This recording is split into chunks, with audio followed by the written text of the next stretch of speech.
आज के भाषण में हम बताते हैं सहारनपुर की 7 सीटों के लिए 7 बड़े वादे जो आज अखिलेश यादव ने जनता से किए। सबसे पहले उन्होंने कहा कि अगर हम सत्ता में आए तो मां शाकुंभरी देवी यूनिवर्सिटी में रोजगार देने वाले कोर्सेज शुरू किए जाएंगे, जिससे सहारनपुर के नौजवानों को रोजगार मिलेगा।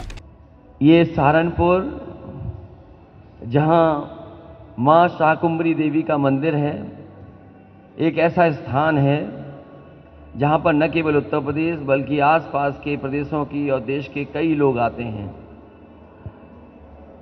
मैं भरोसा दिलाता हूं कि जो भी विकास कार्यों में अगर जोड़ करके हमें करना पड़ेगा तो विकास को आगे ले जाने का काम, जहां एक तरफ मां शाकुंभरी देवी का शक्तिपीठ है वहीं दूसरी तरफ देवबंद है, तो ये कहीं ना कहीं हमारे जो गंगा जमुनी तहजीब का है, जो हमारी मिली जुली तहजीब है, जो संस्कृति है, उसको आगे बढ़ाने के लिए और सहारनपुर के लिए विकास के लिए अगर विशेष हमें करना पड़ेगा तो समाजवादी सरकार में हम लोग विकास को आगे बढ़ाने का काम करेंगे। मेडिकल कॉलेज में पीजीआई वाली तमाम सुविधाएं मुहैया कराई जाएंगी ताकि लोगों को इलाज के लिए किसी दूसरे शहर में ना जाना पड़े।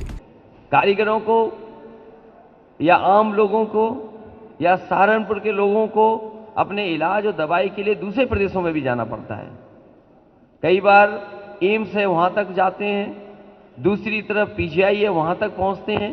जो समाजवादी सरकार में बना था medical college, Sheikh ul Hind medical college, उसको कम से कम ऐसा बनाया जाएगा जिससे सहारनपुर आसपास के लोगों को दूसरे प्रदेश में दूसरी संस्थाओं में इलाज के लिए न जाना पड़े।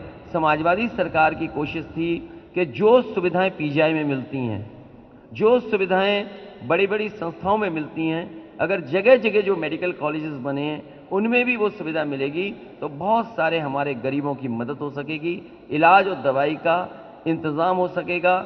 जहां लोगों को सुविधा दे रहे थे वहीं मुझे याद है कि अक्सर जितने भी मेडिकल के स्टाफ के लोग हैं वो ये मांग करते थे कि जो पीजीआई में है, जिस तरीके से पीजीआई में, केजीएम में, लोहिया इंस्टीट्यूट में या सैफई में जो वेतन या उनके लिए सुविधाएं दी हैं वो हमारे मेडिकल कॉलेज में भी दिया जाए। मैं आपको भरोसा दिलाता हूं, क्योंकि यहाँ पर बहुत सारे स्टाफ की कमी है, डॉक्टर्स नहीं हैं, जो पर्याप्त नर्सेज होनी चाहिए, जो पर्याप्त और टेक्निकल स्टाफ होना चाहिए वो नहीं है। अगर हमें स्टाफ और टेक्निकल स्टाफ को वही सुविधा देनी पड़ी जो पीजीआई की हैं, उस स्टाफ के लोगों को वो भी सुविधा देने का काम होगा। सिंचाई की बिजली के लिए कोई पैसा नहीं देना होगा, किसानों के लिए सिंचाई मुफ्त दी जाएगी। हमारे किसानों के लिए सिंचाई मुफ्त होगी, किसानों को कोई पैसा सिंचाई का देना नहीं पड़ेगा। पुरानी पेंशन फिर से बहाल होगी।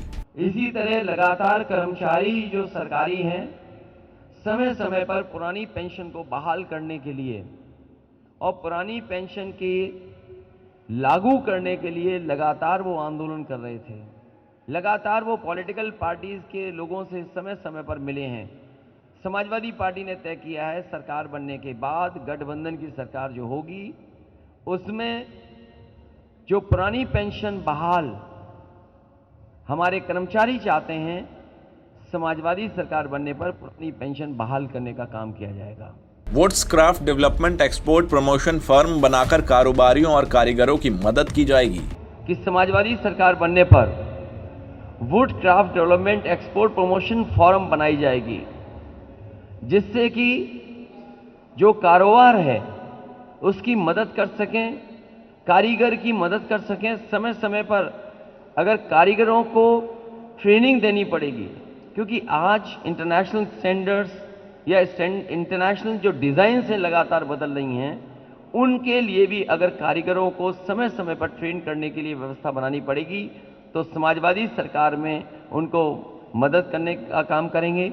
इसी तरीके से दुनिया में बहुत सारी एग्जीबिशंस होती हैं, क्योंकि हमारा कारीगर, छोटा कारोबारी उन एग्जीबिशंस तक नहीं पहुंच पाता है, उनके अनुभवों को अपने साथ नहीं जोड़ पाता है। इसलिए अगर एग्जीबिशंस के लिए भी कारीगर और कारोबारियों को सरकार की तरफ से सपोर्ट करना पड़ेगा तो सपोर्ट करने का काम समाजवादी सरकार में होगा। वहीं मैं ये कह सकता हूं, वुड कार्विंग को लेकर के जो मशीनों को देने का काम है, चाहे वो हमें स्टेट गवर्नमेंट से मदद करनी पड़े या कोई फाइनेंशियल सपोर्ट करना पड़े, तो वुड कार्विंग की अगर मशीन्स को लेकर के गवर्नमेंट के लेवल पे भी अगर मदद करनी पड़ेगी तो करने का काम करेंगे। एक्सपोर्ट ज़्यादा से ज़्यादा हो, क्योंकि वर्ल्ड ओवर पहले से यहाँ के एक्सपोर्टर्स और कारोबार करने वाले दुनिया के बहुत सारे देशों में पहले से ही भेजते हैं। डिमांड बहुत है। इस तरीके से जो इंटरनेशनल चीज़ें बदल रही हैं, डिज़ाइंस बदल रही हैं, बहुत सी चीज़ें बदल रही, इसलिए समाजवादी पार्टी ने तय किया है कि would craft development export promotion form बना करके इनको सपोर्ट और मदद करने का काम समय समय पर होगा। 15 दिन में गन्ने का भुगतान किया जाएगा। इसके साथ ही सहारनपुर से लखनऊ 5 घंटे में पहुंचने के लिए शानदार सड़कें बनाई जाएंगी। किसान लगातार आंदोलन करता है। जो गन्ना का भुगतान है, समय समय पर किसान को मिलों के सामने या अधिकारियों के सामने धरना देना पड़ता है, सरकार तक अपनी आवाज़ पहुंचानी पड़ती है। इसलिए समाजवादी पार्टी ने तय किया है कि किसी तरह का अगर कॉर्पस फंड बनाना पड़ेगा, फार्मर्स कॉर्पस फंड बना करके हमारे किसानों को कभी भी धरना नहीं देना पड़ेगा। 15 दिन के अंदर उनका भुगतान कराने का काम सरकार में होगा, जिससे कि किसानों के बीच में सीधा सीधा धन पहुंचे, उनके गन्ने का भुगतान हो जाए। इसके साथ साथ बहुत और योजनाएं भी हैं जिनको हम लोग सरकार बनने पर लागू करेंगे। एमएसपी का सवाल है, एमएसपी को निश्चित करेंगे कि हर फसल की एमएसपी मिले, और साथ ही साथ खरीद से लेकर के और मंडी को अगर पहले से व्यवस्थित करेंगे तो हमारे किसानों को लाभ होगा। और अंत में 300 यूनिट बिजली भी फ्री दी जाएगी। देश में सरकार बनाएगी तो 300 यूनिट घरेलू बिजली फ्री होगी।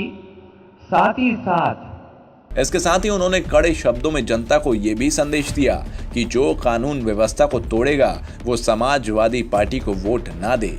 बाबा के कई जुमलों का पर्दाफाश करते हुए अखिलेश यादव ने कहा कि योगी आदित्यनाथ ने सहारनपुर में किसी को भी टैबलेट या लैपटॉप नहीं दिया, क्योंकि वो खुद लैपटॉप चलाना नहीं जानते।